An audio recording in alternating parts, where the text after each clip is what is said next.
Hello, hello. Welcome, welcome. This is another review from alertwolf. This one is on Blast of Tempest, and I believe this is I'm cheating again. This is episode 8, The Hour to Suppress the Princess. Okay. And basically, this starts off with Simone standing like, oh, the army's attacking. Guess somebody's competent over there. And standing in front waiting for this army to attack. And it's like everybody, tanks, planes, missiles, you name it, are gonna go kill it. Now, at this point, the princess tells the guys to go prepare like 10 or so charms, the talismans, and get your talismans ready. It'll take about that many to break this type of barrier. And they're like, alright, let's do it. So, they start to get ready, they start to go down, and, well, as they're getting ready to go, we get another flashback, and this is of Mahiro finding his sister's body, and how he wasn't right from it. It shows how much he was in shock, and but he's real close to his revenge. He's gonna find out who did this, and he's gonna get them.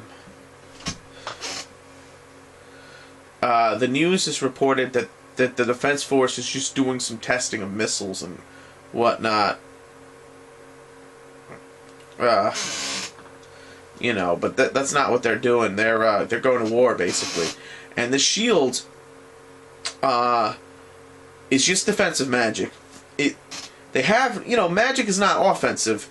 It's just used defensively, creatively to be offensive.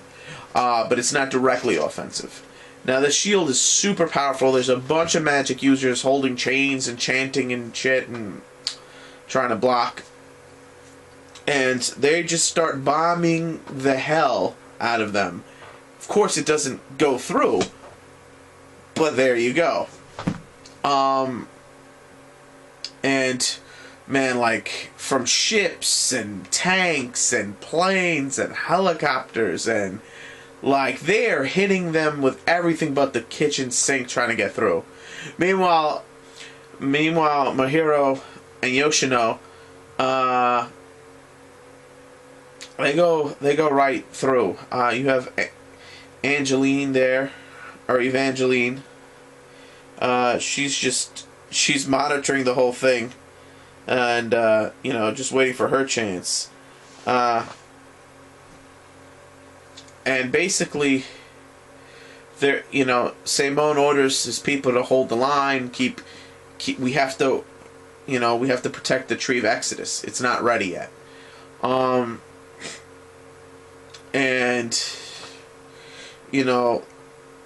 at first, after their first big volley, the army is psyched. Like, we got him. Meanwhile, they've never encountered magic that strong. I mean, because they freaking hit him with enough stuff to wipe it off the face of the earth, and nothing was affected due to the fact that they have this magical force field. So now they start realizing how powerful magic can possibly be, that it's taking all these modern attacks.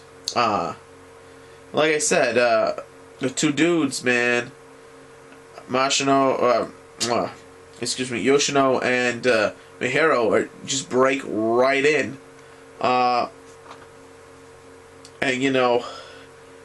thing about it is Simon is not really that bad of I guess he's not that big of a villain, and he's scared that the princess's dudes have arrived, because he knows the princess has something planned, and he's like, is this, is all of this the protection of the tree, or blah blah blah. Well, either way, we're gonna do what we gotta do. And the princess, once the boys enter, warns them, like, listen, don't even worry about running. He already knows you're here because you broke the barrier. Just do what you gotta do. Go straight for him. And let's end this.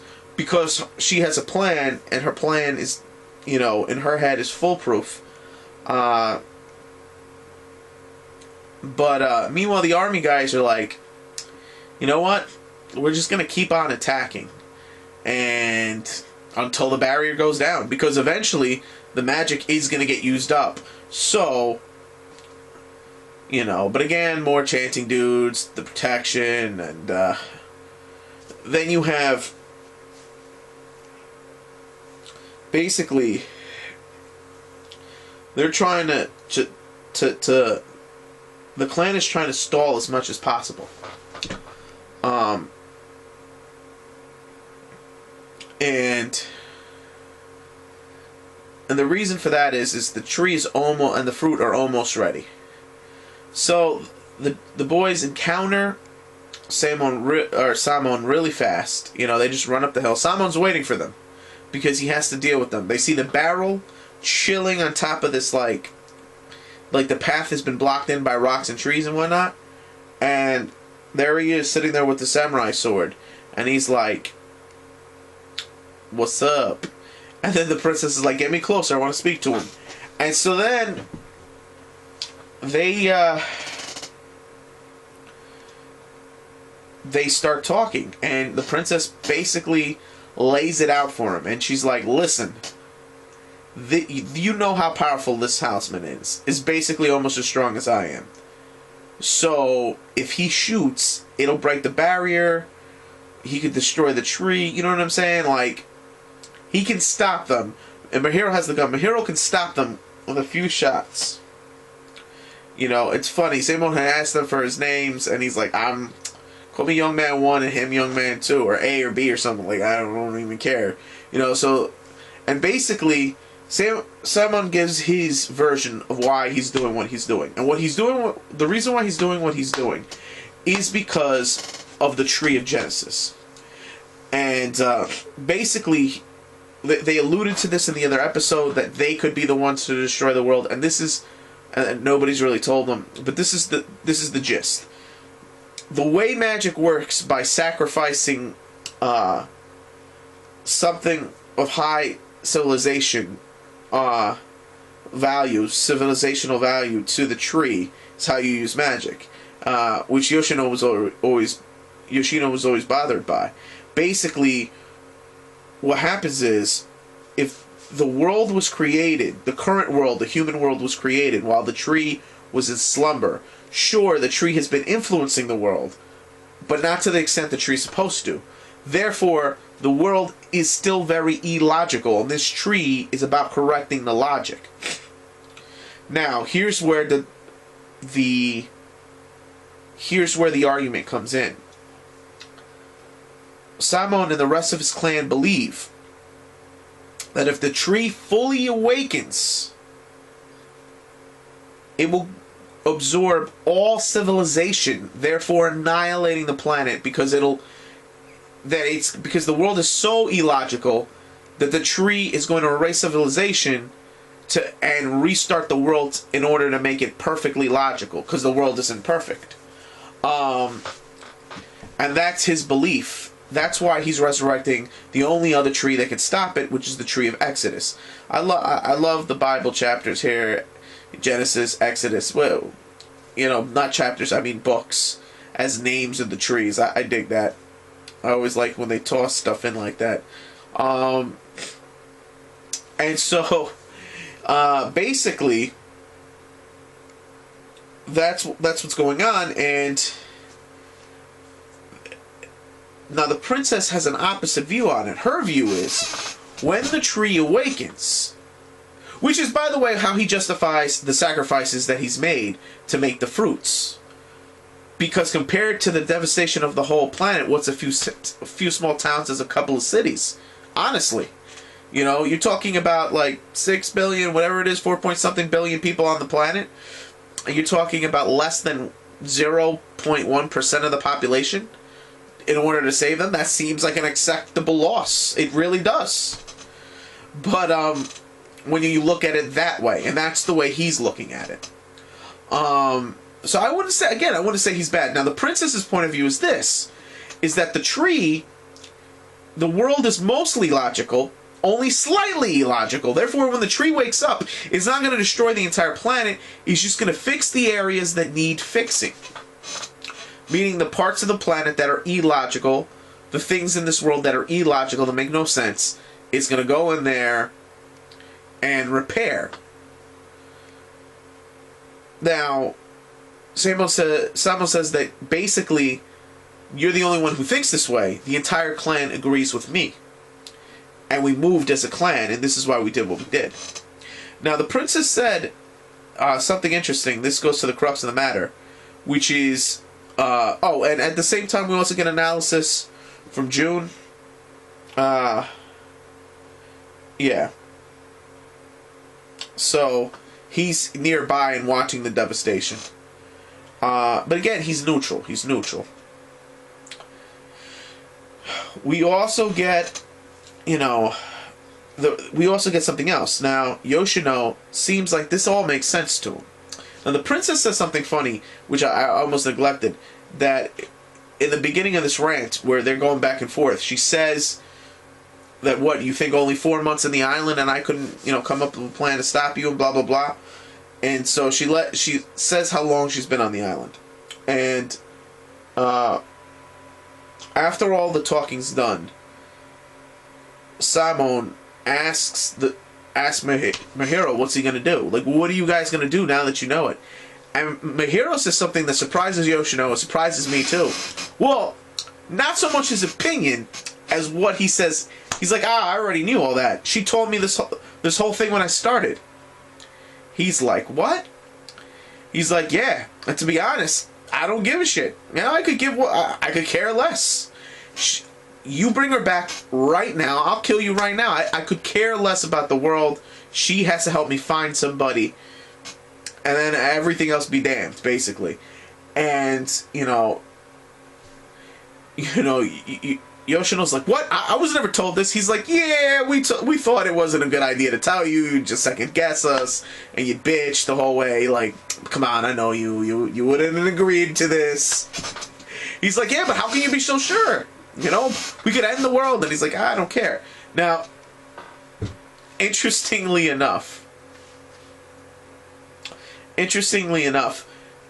two realizations start to come in.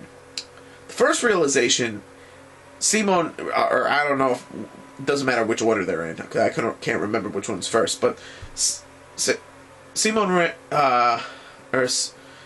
realizes that could this be the tree's doing to give her such a person to side with, to be her warrior, somebody who doesn't give a shit if the world ends or not.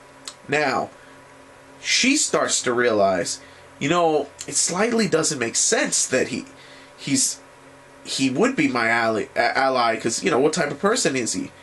Because, I would almost say that the reason why his sister died was that the tree did that to motivate him to do this. But that doesn't make any sense, because his sister died a year ago and I've only been here 4 months. And then Samon drops the bomb. It's the first time I think I said his name right. Samon. Samon drops the bomb. He's like, what if she can't deliver her on her promise? Then what? And he keeps smacking his sword to the ground. And Mahiro's like, what? What if she was already dead? He's like, yeah, if you wanted to make something up, come up with something more plausible. I mean, we're talking to her right now. He goes, and the princess is like, what are you playing at? You could clearly hear me. Because he's telling, Mahiro's telling Samon to bring her back. He's like, no. And then he uses a magic spell. The skeleton pops out of the barrel that she's sitting on. And she, before he did this, she was like, checkmate, I got you, bitch. The skeleton comes out, and she's like, what? People are like, what are you trying to pull? And in her head, she's like, this was verified by June, but that can't be me. I'm right here. And so he goes, you know, Samon goes, "Tell me something, princess. What year is it? What's the date? What's the year?" And she's like, "What? Come on, you told me you were there for 4 months. What's the year on the Christian calendar? Let me know the year. Come on, say the year." When she says the year, lightning goes off. You don't hear what she says. And everybody's in shock. You know, the two dudes are in shock. She's like, "What? What did I say? What, was something wrong?" And Yoshino's like, "That was 2 years ago." And she's like, "What? Stop playing. What are you saying, I'm a ghost? That's crazy. No, stop playing. 2 years ago." And then Samon explains it. He's like, because of the connection of the talisman and because of how powerful a user you are in magic, basically, you're basically linked 2 years ago with this time, and your voice is technically time traveling. She's like, time traveling? And that's, you know, they're like, "Yeah, that's what's going on. Now what are you gonna do?" And pretty much that's how the episode ends, I think. And it's a messed up place to be in. The realization that that is indeed her skeleton, that is indeed her. She is dead, more or less. And but this video's gone on a little long, so let me wrap it up. The next one, the next episode, I believe, is called Boyfriend. Yeah, and we get, I guess we get the truth, and he's gonna tell him that he was her boyfriend. So, having said this, and I'm looking forward to next week's episode. Obviously, the melodrama and all that. It was weird. This episode was weird because we had plenty of blowing stuff up action, and we had a lot of talking, and we had more of the story, and we understand how the princess is doing what she's doing. She really is dead, I guess, because they're talking to her from the past. That's crazy. So I love the revelation. I think I'm going to give this one a 4 out of 5. This is a great episode, good story, good action. Although I feel like we're being stalled here a little bit because we haven't gotten to see the real fight. But we get an understanding of the villain of the show, who's really not a villain from his perspective. He is not a villain. And again, subjective morality and all that, but from his perspective, he's saving the world the best way he can. Maybe he could have found a better way, but he decided to back a different horse. That's what happened. So I like that. I like that this is not a black and white villain. These aren't black and white thinkers. And I really like that. Even though Mahiro is, and Yoshino still not sure what he's gonna do. But this means next episode is gonna be crazy. I mean, I have no idea what's gonna happen if he spills the beans in the next episode. Where's this all gonna go? How is this all gonna play out? What are they gonna do with the? How are they gonna get? She's dead, but they're talking to her in the past, so clearly maybe they could change something. I don't even know. And if the tree is protecting the world's logic by helping her do this, and it's protecting itself, it's crazy. I can't wait how they resolve this little loop. But that being said, this is alertwolf telling you click it up if you like it, comment if you must, subscribe if you can, and this is alertwolf signing out.